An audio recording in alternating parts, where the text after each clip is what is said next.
ഇന്നത്തെ നമ്മുടെ യാത്ര CST റെയിൽവേ സ്റ്റേഷനിലേക്കാണ്. മുംബൈയിലെ ഏറ്റവും പ്രധാനപ്പെട്ട റെയിൽവേ സ്റ്റേഷനിലൊന്നാണ് CST റെയിൽവേ സ്റ്റേഷൻ. 2 മിനിറ്റ് കൂടുമ്പോൾ ട്രെയിനുകൾ ഇങ്ങനെ വന്നു പോയിക്കൊണ്ടിരിക്കണം. അത്രയധികം ജനസാന്ദ്രത കൂടിയിട്ടുള്ള ഒരു ഭാഗമാണിത്. ഏറ്റവും കൂടുതൽ മുംബൈ കാണാനായിട്ട് വരുന്ന ടൂറിസ്റ്റുകളെ ഏറ്റവും അധികം ആകർഷിക്കുന്ന ഒരു ഭാഗം കൂടിയാണ് CST റെയിൽവേ സ്റ്റേഷൻ.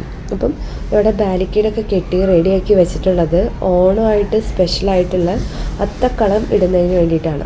അപ്പം നമുക്ക് മലയാളികളെ സംബന്ധിച്ചിടത്തോളം ഓണത്തിന് പൂക്കളിടുക എന്നൊക്കെ പറയുന്ന വലിയ കാര്യം. കണ്ടോ, പോലീസുകാരൊക്കെ വെയിറ്റ് ചെയ്ത് നിൽക്കുന്ന ആളുകൾ പൂവൊക്കെ ഇങ്ങനെ റെഡിയാക്കി എടുക്കുകയാണ്. അപ്പോൾ തലേ ദിവസം രാത്രി, അതായത് തിരുവോണത്തിൻ്റെ അന്നത്തേക്ക് വേണ്ടിയുള്ള അത്തക്കളമാണിത്. അപ്പോൾ തലേ ദിവസം രാത്രിയിൽ ഒരു 12 മണി തൊട്ടിട്ട് ആളുകൾ വന്നിട്ട് ഈ ഒരു അത്തക്കളത്തിൻ്റെ പരിപാടി നോക്കുകയാണ്. തിരക്കേറിയ ഒരു ഭാഗത്ത് കുറച്ച് പേര് വളരെ ശാന്തമായിട്ടിരുന്ന് പൂവൊക്കെ പിച്ചി അത്തക്കളം ഇടുന്ന ഒരു പ്രത്യേക തരം കാഴ്ചയാണ് കേട്ടോ. ഇതിപ്പോൾ നമ്മൾ പിറ്റത്തെ ദിവസം രാവിലെ എടുത്തിട്ടുള്ള വീഡിയോ ആണ്. അപ്പോഴും നല്ല തിരക്ക് അവിടെ ഉണ്ട്. അപ്പോൾ എല്ലാവരും തമ്മിൽ നോക്കുകയൊന്നുമില്ല, എല്ലാവരും അവരവരുടേതായിട്ടുള്ള ബിസിനസ്സിലാണ്. അപ്പോൾ അത്തക്കളം ഒരുങ്ങിക്കഴിഞ്ഞു. ഒരു കൂട്ടം ആളുകളുടെ കഠിനാധ്വാനം കൊണ്ട് റെഡിയായിട്ടുള്ള ഒരു അത്തക്കളാണിത്. ഇതിൻ്റെ മേൽനോട്ടം വെച്ചിട്ട്, അല്ലെങ്കിൽ ഇതിൻ്റെ പിന്നിൽ പ്രവർത്തിച്ചിട്ടുള്ള അമ്മ, അതായത് ഓൾ മുംബൈ മലയാളി അസോസിയേഷൻ, അവരുടെയാണ് ഇക്കൊല്ലത്തെ, അതായത് മലയാളികളുടെ ഒരു കൂട്ടം നല്ല കുറേ മലയാളികളുടെ ഒരു സംഗമത്തിൻ്റെ ഒരു സ്ഥലമാണ് ഈ ഒരു അത്തക്കളം എന്ന് പറയുന്നത്. അപ്പോൾ വളരെ വർണ്ണമനോഹരമായിട്ടുള്ള പൂക്കൾ കൊണ്ട് നല്ല ഭംഗിയായിട്ട് അലങ്കരിച്ചിട്ടുണ്ടായിരുന്നു.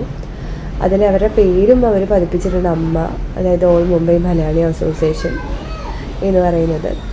അപ്പോൾ ഇതിൻ്റെ ഒരു ഇതെന്ന് പറഞ്ഞാൽ അങ്ങോട്ട് നമുക്ക് അകത്തേക്ക് അവരുടെ മെയിൻ ആൾക്കാർക്കല്ലാതെ, ഇതിൻ്റെ ഭാരവാഹികൾക്കല്ലാതെ ആളുകൾക്ക് കാണാൻ പറ്റില്ല. നമ്മളതിൻ്റെ പുറത്ത് നിന്നിട്ട്, ആ ബാരിക്കേഡിൻ്റെ പുറത്ത് നിന്നിട്ടാണ് ഫോട്ടോ എടുക്കാനും വീഡിയോ എടുക്കാനും കാണാനൊക്കെ പറ്റുള്ളൂ. അപ്പോൾ ഇതെനിക്ക് ഭയങ്കര സന്തോഷം തോന്നി. കാരണം മുംബൈയിൽ, മഹാരാഷ്ട്രയിൽ മലയാളികൾ പൊതുവെ കുറവാണ്. മുംബൈക്കാർ തന്നെയാണ്, മഹാരാഷ്ട്രക്കാർ തന്നെയാണ് കൂടുതൽ. അപ്പം നമ്മൾ എവിടെ ഉണ്ടെങ്കിലും മലയാളികൾക്ക് ഇത് കാണുമ്പോൾ ഒരു സന്തോഷമായിരിക്കും. ചിലപ്പോൾ കേരളത്തിൽ പല സ്ഥലത്ത് ഉള്ള ആൾക്കാരായിരിക്കും, തിരുവനന്തപുരത്തും ഒരാൾ കണ്ണൂരും ആയിരിക്കും, അല്ലെങ്കിൽ കാസർഗോഡാണെങ്കിൽ കൂടി ഇത് കാണുമ്പോൾ നമ്മൾ മലയാളികളൊക്കെ ഒരു ഒറ്റക്കെട്ടാണ് എന്ന് തോന്നിക്കുന്ന തരത്തിലുള്ളൊരു കാര്യമാണ്, സന്തോഷമുള്ളൊരു കാര്യമാണ്. അപ്പോൾ ഇവരെടുത്തിട്ടുള്ള എഫോർട്ടിന് നമ്മൾ എത്ര വേണമെങ്കിലും എന്താ പറയുക, താങ്ക്സ് പറഞ്ഞാലും മതിയാവില്ല. കാര്യം തലേ ദിവസം രാത്രി തൊട്ട് തുടങ്ങിയിട്ടുള്ള പണിയാണ്. ഇത് നേരിട്ട് കണ്ടിട്ടുള്ള ആൾക്കാർക്കറിയാം. അപ്പോൾ അതൊന്നും വീഡിയോ എടുക്കാനായിട്ട് പറ്റിയില്ല. കാര്യം അപ്പോൾ പിന്നെ അതിൻ്റെ ഇടയ്ക്ക് ഒരു കാര്യം ഉണ്ടായി. ന്യൂസിൽ, ഇവിടുത്തെ മുംബൈ ന്യൂസിൽ ഒരു ചെറിയൊരു ഇത് വന്നിട്ടുണ്ടായിരുന്നു. കാര്യം ചെറിയൊരു ബോംബ് ബ്ലാസ്റ്റിനുള്ളൊരു സാധ്യതയുണ്ട്, 34 വെഹിക്കിൾസിൽ ബോംബ് വെച്ചിട്ടുണ്ട് എന്നൊക്കെ ഒരു ഇത് പറഞ്ഞു കേട്ടിട്ടുണ്ടായിരുന്നു. അതുകൊണ്ട് തന്നെ പോലീസുകാരൊക്കെ ഭയങ്കര ചെക്കിങ്ങും കാര്യങ്ങളൊക്കെ ആയിരുന്നു. അതുകൊണ്ട് തന്നെ നമുക്ക് അധികം നേരം രാത്രി ഇവിടെ നിൽക്കാനൊന്നും പറ്റിയില്ല. ഞങ്ങൾ വേഗം വീട്ടിലേക്ക് തിരിച്ചു പോരാണ് ഉണ്ടായത്. പിറ്റേന്ന് രാവിലെ ആയപ്പോൾ ഒരു ഫേക്ക് മെസ്സേജ് ആയിരുന്നു എന്നുള്ള ന്യൂസ് കിട്ടി. അപ്പം അങ്ങനെ പിന്നെയും പണ്ടത്തെ പോലെ തന്നെ. പക്ഷെ ഇതൊക്കെ ആണെങ്കിലും അവിടുത്തെ തിരക്കിനൊരു കുറവുണ്ടായിരുന്നില്ല കേട്ടോ. നമ്മൾ പിന്നെ പോകുന്നു എന്ന് മാത്രം. അപ്പം അങ്ങനെ ഇവരെല്ലാ കൊല്ലവും ഈ ഓൾ മുംബൈ മലയാളം അസോസിയേഷൻകാർ അവരുടെ ഈ ഒരു അത്തപ്പൂക്കളം ഇടാറുണ്ട് ഇവിടെ. ഇത്രയും വലിയൊരു അത്തപ്പൂക്കളം തന്നെ ഇടാറുണ്ട്. അപ്പോൾ ഇത് കാണാനായിട്ട് നമ്മൾ മലയാളികൾ മാത്രമല്ല, എല്ലാ ആൾക്കാരും, എത്ര ആളുകൾ വന്നു പോകുന്ന ഒരു സ്റ്റേഷനാണെന്ന് പറയുന്നത്. അപ്പോൾ ഈ വരുന്നവരും പോകുന്നവരും ഒക്കെ ഈ ഒരു ഓണം എന്ന് പറയുന്നത് നമ്മുടെ മലയാളികളുടെ ഒരു ആഘോഷത്തെ പറ്റിയിട്ട് അറിയാനും അത്തപ്പൂക്കൾ ഇടാനൊക്കെ നോക്കുന്നുണ്ട്. ഇത് നല്ലൊരു ഡാൻസ് കണ്ടു കേട്ടോ. ഡാൻസ് എന്ന് പറഞ്ഞാൽ അവർ ഈ കൊല്ലം ഓണത്തിൻ്റെ സമയത്ത് തന്നെയാണ് ഗണേശ ചതുർത്ഥി.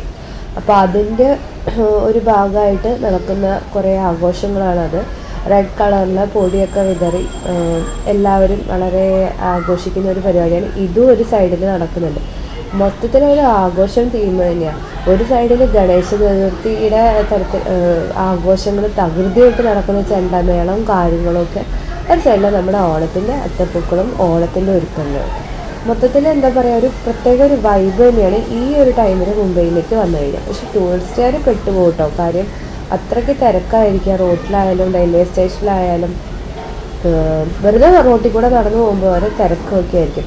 എന്നാലും നമ്മൾ മുംബൈയിലുള്ളിടത്തോളം നമുക്കിതൊക്കെ കാണാൻ പറ്റിയുള്ള അവസരത്തിന് ഒരുപാട് സന്തോഷമുണ്ട്. അപ്പോൾ എല്ലാവർക്കും ഹാപ്പി ഓണം, ഹാപ്പി ഗണേശ ചതുർത്ഥി.